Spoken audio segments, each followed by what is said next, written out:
Palavra da Verdade, com Hernandes Dias Lopes.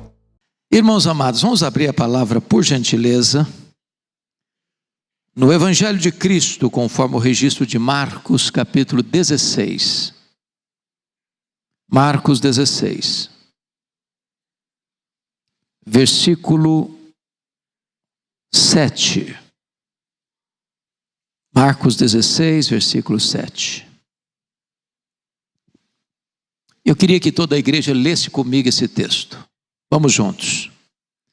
Mas ide, dizei a seus discípulos e a Pedro, que ele vai adiante de vós para a Galileia, lá o vereis, como ele vos disse. Amém. Para mim, uma das vidas mais emblemáticas da Bíblia é a vida de Pedro. Eu não conheço ninguém mais parecido com você e comigo do que Pedro. Falamos agora à tarde sobre Davi,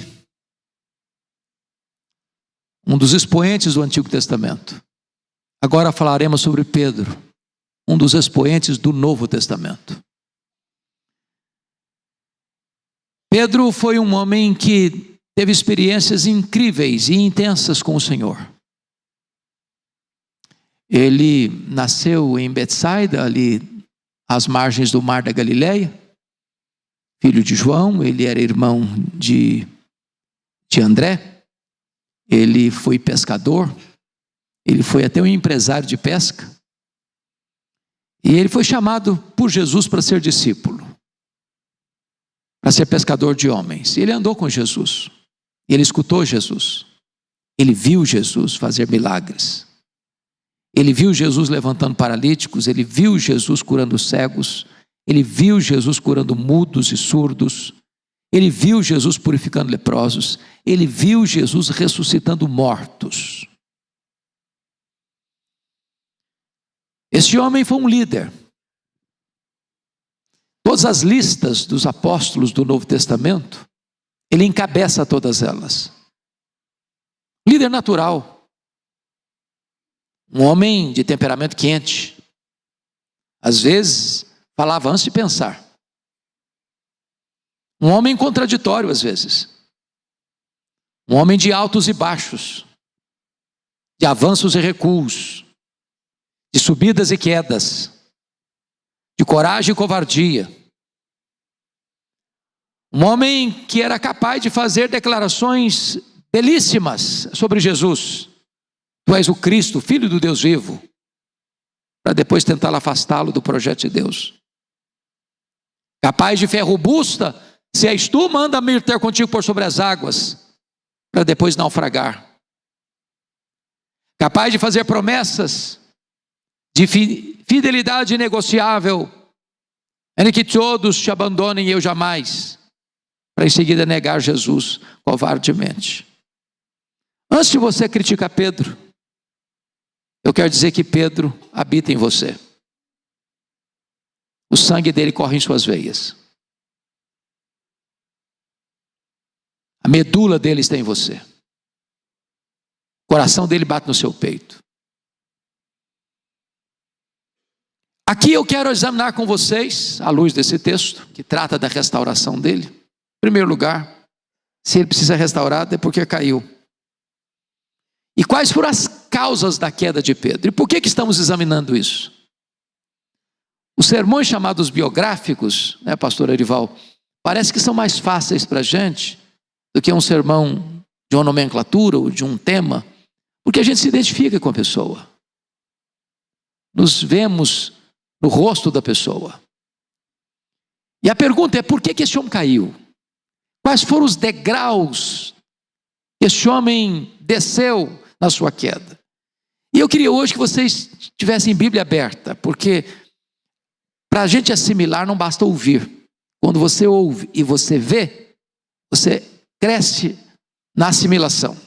Então, a primeira coisa que eu elenco aqui nas Escrituras, que levou Pedro à queda, foi a sua exagerada confiança em si mesmo.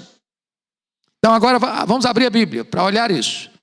Por gentileza, olha comigo o que ele escreve em Mateus 26:35, o que está escrito em Mateus 26:35. Olha a afirmação dele. Leia comigo, por gentileza. Mateus 26:30, vamos todos juntos.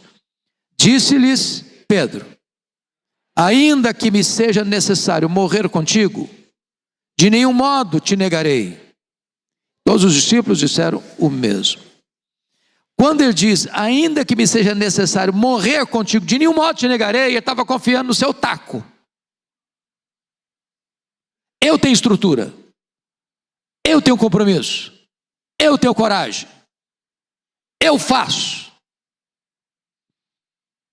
Lá em Marcos 14:31, vocês não precisam ler, só eu vou repetir. Mas ele insistia com mais veemência. Ainda que me seja necessário morrer contigo, de nenhum modo te negarei. Lucas 22:23, Senhor, estou pronto a ir contigo, tanto para a prisão como para a morte. Preste atenção nisso, parece ser uma virtude, mas pode ser também uma casca de banana. Quando você tem uma exagerada confiança em você mesmo. Eu faço, eu consigo, eu vou, eu resolvo, é comigo. Confiar em você mesmo é um perigo. Esse foi o primeiro degrau da queda de Pedro. Vamos ao segundo degrau. Ele considerou-se melhor do que os outros. Veja bem. Primeiro, autoconfiança exagerada. Agora, eu olho e não, eu sou melhor que você. Você não consegue, não, mas eu consigo. Vamos ver o que está escrito? Olha aí Marcos 14:29. Marcos 14:29. Vocês vão ler comigo. Isso é processo de assimilação, de aprendizado. Você está lendo e você está falando e você está ouvindo. Então todos juntos, vamos lá? 14:29. Disse-lhe Pedro: ainda que todos se escandalizem, eu jamais. Sabe o que ele está dizendo? Eu sou melhor que os outros. Eu sou mais crente, sou mais leal, sou mais fiel, sou mais confiável. Em Mateus 26:33 está escrito: ainda que venhas a ser teu preço para todos, nunca serás para mim. O que ele está fazendo aqui? Se comparando com os outros e se elevando acima dos outros. É um perigo isso. Toda vez que você se acha melhor que alguém, você está em grande perigo. Você está numa grande ameaça, um grande risco. Terceira causa da queda de Pedro. Ele foi incapaz de orar e vigiar na hora mais crucial da vida. Então agora você vai ler comigo Mateus 26, 40 e 41. Olha aí, por gentileza. Mateus 26, 40 e 41. Toda a igreja, por gentileza. Mateus 26, 40 e 41. Vamos lá? E voltando para os discípulos, achou-os dormindo. E disse a Pedro: então, nem uma hora pudestes vós vigiar comigo? Vigiai e orai, para que não entreis em tentação. O espírito, na verdade, está pronto, mas a carne é fraca. O contexto é que Jesus está entrando no Getsemane. O contexto é que Jesus deixa 8 dos discípulos para trás, pega Pedro, Tiago e João, e diz: vocês vêm comigo. E diz o texto bíblico que Jesus abre o coração para esses 3 e diz assim: a minha alma está profundamente triste até a morte, ficai comigo, vigiai comigo. E Jesus avança sozinho para o interior do jardim e chora e ora e se submete à soberania do Pai. Quando volta para eles, os 3, eles estão dormindo. Depois da advertência de Jesus e do pedido de Jesus. E é curioso que Jesus não acorda os 3, desperta o Pedro. Por que o Pedro? Porque o Pedro já tinha dado demonstrações sobejas de que ele se considerava melhor do que os outros. Quanto mais privilégios, mais responsabilidade. Quanto mais compromisso, mais forte deve ser a fidelidade. E sabe, meus irmãos, quando nós deixamos de vigiar e orar, nós caímos em tentação. Se Pedro, apóstolo de Jesus e líder dos apóstolos, caiu em tentação, não pense você que você está livre. Quarto lugar, sabe por que Pedro caiu? Terceiro degrau da queda do Pedro? Perdeu o controle emocional. Olha comigo, João 18, versículo 10. Nós vamos ler, João 18, versículo 10. Voltando a repetir, isso é processo pedagógico. Você está ouvindo, você está lendo, você está ouvindo a sua própria voz. João 18, 10. Toda a igreja, vamos lá. Então, Simão Pedro puxou da espada que trazia e feriu o servo do sumo sacerdote, cortando-lhe a orelha direita. E o nome do servo era Malco. Versículo 11. Mas Jesus disse a Pedro: mete a espada na bainha. Não beberei porventura o cálice que o meu pai me deu? Isso é valentia carnal. Valentia carnal. É destempero emocional. É descontrole. É falta de domínio próprio. É entrar na guerra errada. Contra as pessoas erradas. Com as armas erradas. Com motivação errada. Jesus chegou a dizer para Pedro: se eu precisasse desse tipo de ajuda, Pedro, eu rogaria ao Pai e Ele me mandaria mais de 12 legiões de anjos. Você tem ideia de o que representa 12 legiões de anjos? São 72 mil anjos. Um anjo só matou 185 soldados assírios ao redor de Jerusalém. Agora, o que pode fazer 72 mil anjos? O pastor Arival brincou conosco, com o jeito que ele tem, que só ele pode falar. Se eu falar, vai virar um escândalo. Ele fala, todo mundo ri, ninguém fica com raiva dele, é uma bênção, isso é dom de Deus. Tem hora que você fica irritado. Tem hora que você dá vontade de fazer algumas coisas. Mas louvado seja Deus, dá vontade, passa também. O Pedro achou que o problema era com ele. E achou que com a espada ele resolveria tudo. E se Jesus não curasse o Malco, talvez devia ter 4 cruzes lá no Calvário. Esse tempero emocional não ajuda em nada. Não resolve nada. Quinta causa da queda do Pedro: seguiu Jesus de longe. Olha comigo agora Mateus 26, verso 58. Mateus 26, 58. Por favor, olha aí. Vamos juntos a uma só voz. Mas Pedro o seguia de longe até o pátio do sumo sacerdote.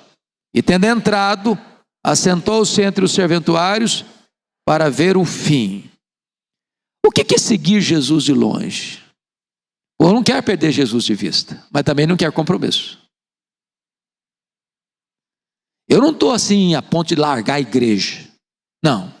Eu não vou deixar de ir no culto para ir para balada. Não vou deixar de ir no culto para assistir Corinthians e Palmeiras. Nem para assistir Fórmula 1. Eu vou para a igreja. Mas eu também não quero muito compromisso, não. Eu vou devagar. Não quero perder Jesus de vista. Mas também não quero me aproximar demais. Não quero sofrer riscos. O compromisso do discipulado, que é tomar a cruz, renunciar a si mesmo e seguir a Jesus. Irmãos, tem muita gente dentro da igreja seguindo Jesus de longe. Vem no culto. Crente, né? Mas virou as costas ali na esquina, a agenda é outra, o compromisso é outra, a conversa é outra, o papo é outro, a motivação é outra. E Jesus de longe. Sem muito compromisso. Sem aliança. Sem riscos. Esse é o Pedro. Bom, sexta causa da queda dele, sexto degrau. Pedro assentou-se na roda dos escarnecedores. Confira comigo, por gentileza, Lucas 22, 54 e 55. Tem os textos paralelos, nós não estamos lendo todos os paralelos para vocês terem a oportunidade de em casa depois rever essa matéria. Lucas 22, 54 e 55. Vamos juntos, toda a igreja? Então, prendendo-o, o levaram e o introduziram na casa do sumo sacerdote. Pedro seguia de longe. E quando acenderam fogo no meio do pátio e juntos se assentaram, Pedro tomou o lugar entre eles. A Bíblia diz que um abismo chama outro abismo. Ninguém cai assim de uma vezada só. É um processo. Cede um pouquinho hoje, cede um pouquinho amanhã. Não para refletir, não retoma. E Pedro vai entrar exatamente no quartel-general do inimigo. E ele está lá entre os que estão zombando, escarnecendo de Jesus, para desfrutar do conforto da fogueira que está acesa e a noite está fria. Ele se assenta exatamente no meio deles. Mas para que ele fizesse isso, coisas aconteceram lá atrás. Exagerada confiança em si mesmo. Achou que ela é melhor que os outros. Dormiu quando devia estar orando. Valentia descontrolada. Seguiu Jesus de longe. Agora não tem escrúpulo. Vai enfraquecendo, vai perdendo capacidade e resistência. E agora se assenta na roda dos escarnecedores. O que a orientação bíblica nos diz no Salmo 1? Feliz, bem-aventurado é o homem que não anda no conselho dos ímpios, não se detém no caminho dos pecadores, nem se assenta na roda dos escarnecedores.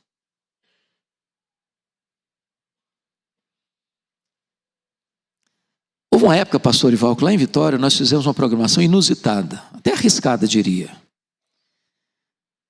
Naquele ano eu disse para o conselho da igreja assim: esse ano nós não vamos fazer retiro, esse ano nós vamos para o miolo da crise, nós vamos para o miolo da tempestade, nós vamos para dentro do carnaval, evangelizar.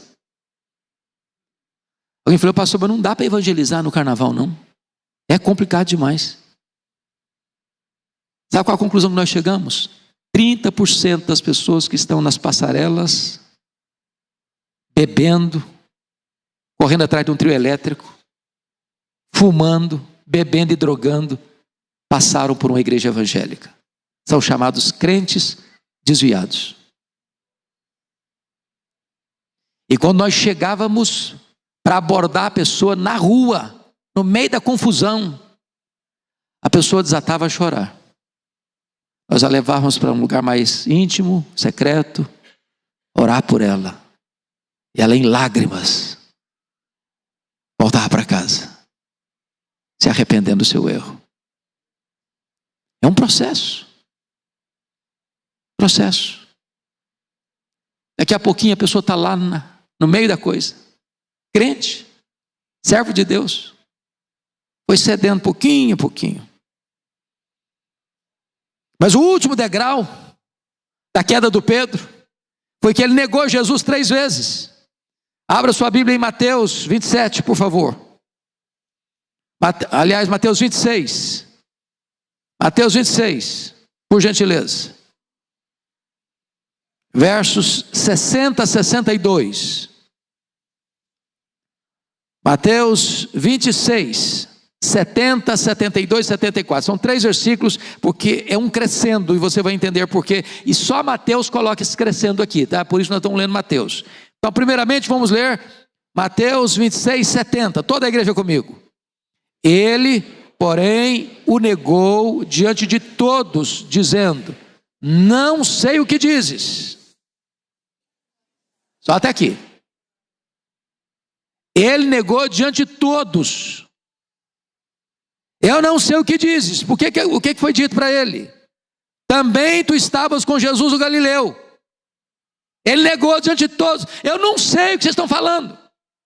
Agora vamos ler o versículo 72, toda a igreja. E ele negou outra vez com juramento: não conheço tal homem. Qual é a ascensão? Qual a intensificação do problema? Na primeira vez ele nega. Na segunda ele nega com juramento. Eu juro que eu não conheço Jesus. Terceiro grau, ou degrau da queda aí. Versículo 74, vamos lá. Então começou ele a praguejar e a jurar: não conheço esse homem. Imediatamente cantou o galo. Então ele negou. Segundo, ele negou com juramento. Terceiro, ele negou com praguejamento. Ele jurou e blasfemou, falou palavrão: eu não conheço Jesus. Fundo do poço. Sabe o que está acontecendo aqui? Negou seu nome, negou sua fé, negou seu apostolado, negou o seu Senhor. Pedro, fragmento de pedra, mentira. Pedro, pó. Apenas pó. Se você está censurando Pedro, se você está criticando Pedro no seu coração, Pedro mora dentro de você. O coração dele bate em seu peito. O sangue dele corre em suas veias. Nem você, nem eu somos melhores do que Pedro. Mas louvado seja Deus, vamos ver agora a restauração. Porque a Bíblia trata de restauração. Não importa quão longe você tenha ido, não importa quão profundamente você tenha caído, Jesus está aqui hoje para restaurar você. Você que está nos assistindo, não importa onde você esteja, como você esteja, Jesus está nesta noite aqui para restaurar a sua vida. Então vamos ver as causas da restauração de Pedro. Primeiramente, o olhar compassivo de Jesus. Olha aí, Lucas 22.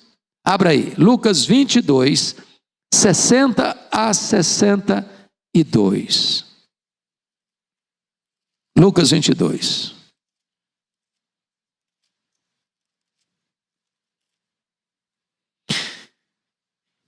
60 a 62. Vamos juntos, irmãos?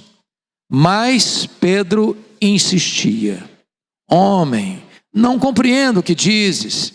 E logo, estando ele ainda a falar, cantou o galo. Então, voltando-se o Senhor, fixou os olhos em Pedro. E Pedro se lembrou da palavra do Senhor, como lhe dissera: hoje 3 vezes me negarás antes de cantar o galo.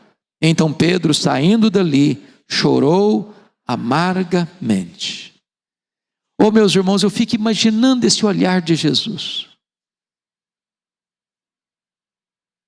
Doce, terno, misericordioso, compassivo. Jesus alertou Pedro, avisou Pedro.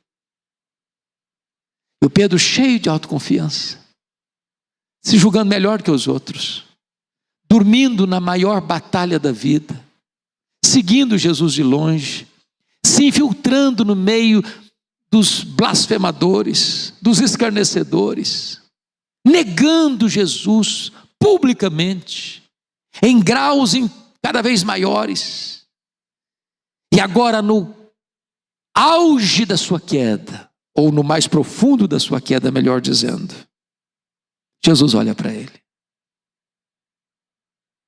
Sem uma palavra, sem um discurso, sem um sermão, sem qualquer palavra dura, apenas um olhar. E esse olhar foi suficiente para derreter o Pedro. Tem olhar, irmãos, que dói mais do que um tapa na cara. É o olhar de Jesus.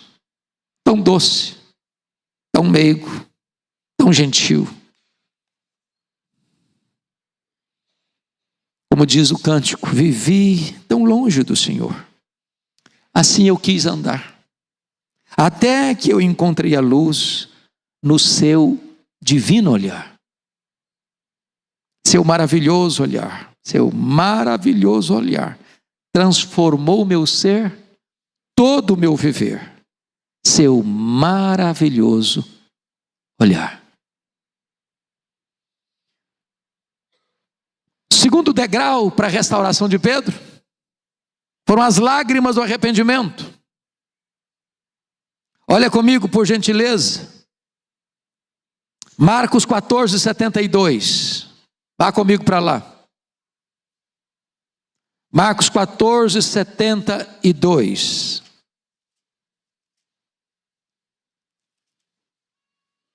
Por gentileza, igreja, vamos juntos. E logo cantou o galo pela segunda vez. Então Pedro se lembrou da palavra que Jesus lhe dissera: antes que 2 vezes cante o galo, tu me negarás 3 vezes. E caindo em si, desatou a chorar. Mateus 26, 75 diz: e saindo dali chorou amargamente. E a ideia do amargamente na língua grega é como se estivesse brotando de dentro dele água podre, água suja. Irmãos, aqui para mim é o quebrantamento, coração derretido. Porque as lágrimas que vazam são exatamente o produto de um coração que se derrete no genuíno arrependimento. Alguém já disse que o mesmo sol que endurece o barro amolece a cera. Há pessoas que caem e ao serem confrontadas se endurecem. Ou dão desculpas, como Saul. Mas um coração arrependido, ao ser confrontado, ele se dobra, ele se rende. E chega às lágrimas do arrependimento. Benditas lágrimas.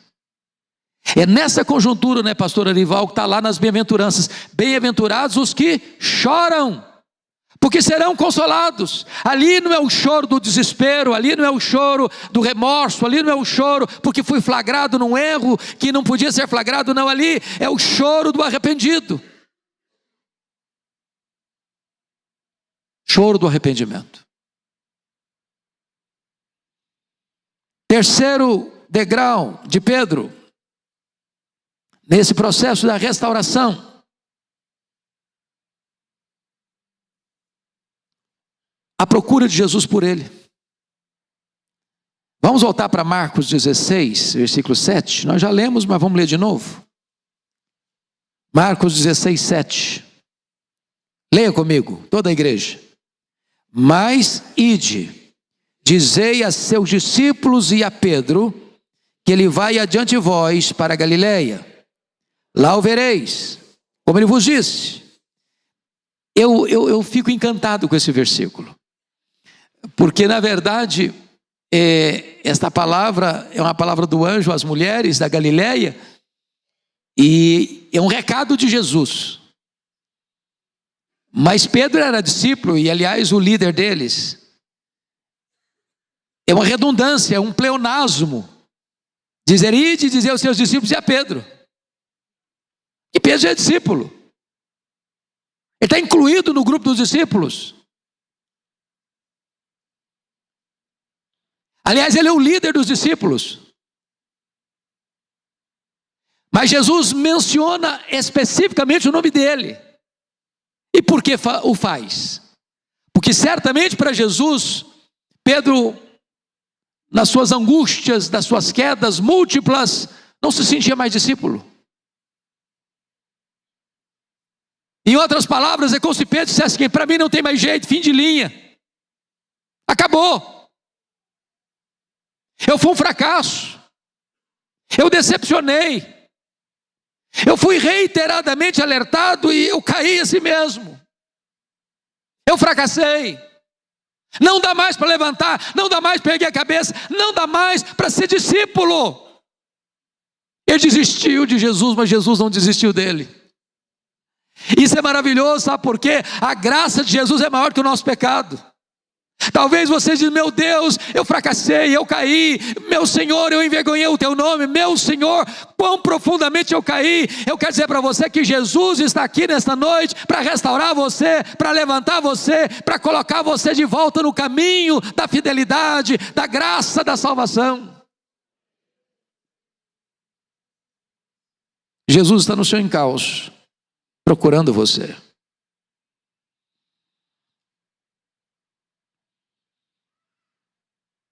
E o que Jesus disse é o seguinte: olha bem o que está escrito.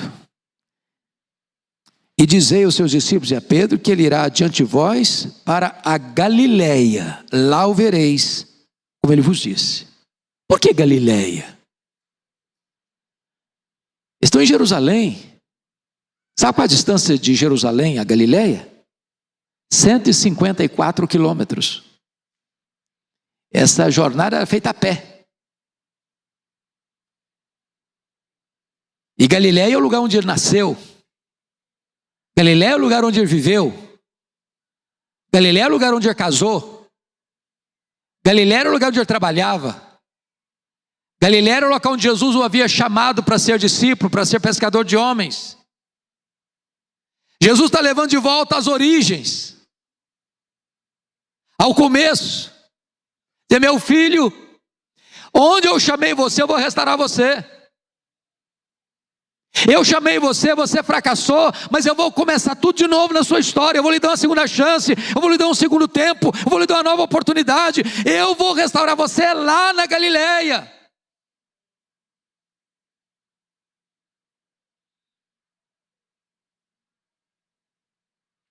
Quarta degrau da restauração. A pergunta de Jesus. Vamos para João 21, por favor. João 21. Versículos 15 a 17. Toda a igreja comigo, por gentileza. Por gentileza, vamos juntos. Depois de terem comido, perguntou Jesus a Simão Pedro: Simão, filho de João, amas-me mais do que estes outros? E respondeu: sim, Senhor, tu sabes que te amo. Ele disse: apacenta os meus cordeiros. Tornou a perguntar-lhe pela segunda vez: Simão, filho de João, tu me amas? Ele respondeu: sim, Senhor, tu sabes que te amo. Disse-lhe Jesus: pastorei as minhas ovelhas. Pela terceira vez Jesus lhe perguntou: Simão, filho de João, tu me amas? Pedro entristeceu-se por ele ter dito pela terceira vez: tu me amas? E respondeu-lhe: Senhor, tu sabes todas as coisas, tu sabes que eu te amo. Jesus lhe disse: apacenta as minhas ovelhas. Eu acho isso incrível porque quando Pedro chega na Galileia, João nos informa que Jesus não estava lá na hora que eles chegaram. E o Pedro, que era líder do grupo, disse assim para os seus colegas: eu vou pescar. E eles disseram: nós vamos contigo. E vamos pescar significa eu vou pescar, significa, olha, então chegou o fim da linha mesmo, então eu vou voltar para o passado, eu vou voltar para as redes, eu vou voltar para a minha empresa, eu vou largar esse projeto de ser discípulo. E naquela noite eles não pegaram nenhuma piaba. E eles estão voltando de madrugada, o dia está amanhecendo, e alguém andando na praia. Estão a 100 metros da praia, 200 côvados. E a pessoa que está aqui na praia pergunta para eles assim: filhos. Jesus não os chamou de covardes. Filhos. Nessa palavra filhos tem uma tonelada de graça. Uma tonelada de graça. Com todos os deslizes, com todos os fracassos, o Senhor chama filhos. Tendes aí alguma coisa de comer? Jesus não precisava dessa informação. Ele não faz essa pergunta porque quer ser informado, porque não tem esse dado na mão, para acordar a consciência deles. Não temos nada, então lance a rede à direita do barco e achareis. E Jesus empurra para a direita do barco 153 grandes peixes selecionados. Aí o João disse: é o Senhor, é Ele. Essas coisas só Ele faz, é Ele chegou, Ele está aqui, Pedro. E o Pedrão larga para lá as redes, o barco, os peixes, esquece tudo e vai ao encontro de Jesus. E ele chega na praia, tem um braseiro. Sabe por que tem um braseiro ali? Só tem 2 lugares no Novo Testamento onde aparece a palavra braseiro. Foi onde Pedro negou Jesus e onde Pedro foi restaurado por Jesus. Jesus plantou aquele braseiro ali para curar a psique de Pedro, a memória de Pedro, as emoções de Pedro. Para dizer para Pedro: Pedro, sabe por que eu botei esse braseiro aqui? Para mostrar para você que no cenário que você caiu, eu vou levantar você. No cenário que você me negou, eu vou dar a chance de você me confessar. No cenário que você foi um fracasso, eu vou restaurar a sua vida, porque a minha graça é maior do que o seu pecado. Jesus pergunta 3 vezes, mas na primeira pergunta Jesus diz assim: amas-me mais do que esses outros? Por que Jesus faz essa pergunta? Porque lá atrás o Pedro diz: ainda que todos te abandonem, eu jamais. Jesus está perguntando: você ainda acha que você é melhor que os outros? Você ainda acha que você é mais crente mesmo que os outros?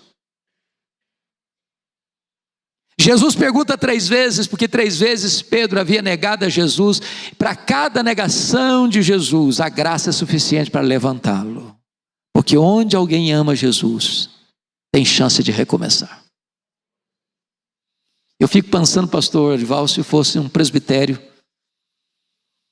bem conservador, bem cuidadoso com a doutrina, seguindo os passos constitucionais para restaurar o Pedro. Ô Pedro, agora você vai ficar afastado por um tempo. Você vai ficar no banco. Vamos arranjar um irmão aí, um psicólogo, para fazer uma trabalhada na sua mente, porque você está com a cabeça meio confusa. Você vai passar por um exame. Os outros apóstolos vão te interrogar, vão acompanhar você por um tempo. Se você demonstrar consistência, a gente vai por etapa restaurando você, tá bom?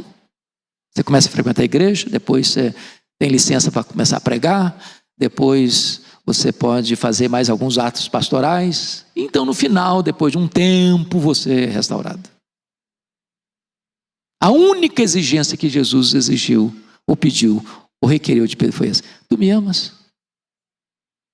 Se você ama Jesus, você pode recomeçar. Pode recomeçar.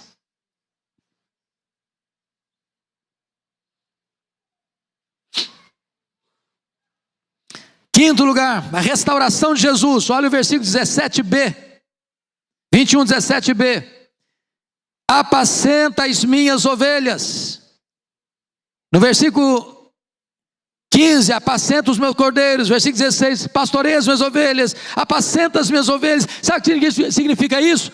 Jesus está devolvendo o cajado de pastor para ele. Esse Pedro que até hoje era um covarde, agora não vai ser mais um homem covarde, agora vai ser um homem de oração, agora vai ser um homem cheio do Espírito Santo, agora esse homem vai orar, os enfermos vão ser curados, agora esse homem vai pregar, os corações vão se derreter, agora esse homem vai preso e não tem medo da morte. Jesus não só restaurou a vida dele, Jesus restaurou o ministério dele. E eu quero dizer para você que veio aqui hoje, eu não sei como é que está a sua vida, eu não sei quantas lutas você tem atravessado, eu não sei se você já passou pelas mesmas crises que o Pedro passou, eu não sei se você já chegou um momento na vida que você já negou Jesus com as suas obras, mas hoje Jesus está aqui para restaurar a sua alma e restaurar o seu ministério. E você que está na sua casa, nos acompanhando, hoje é o dia da sua restauração.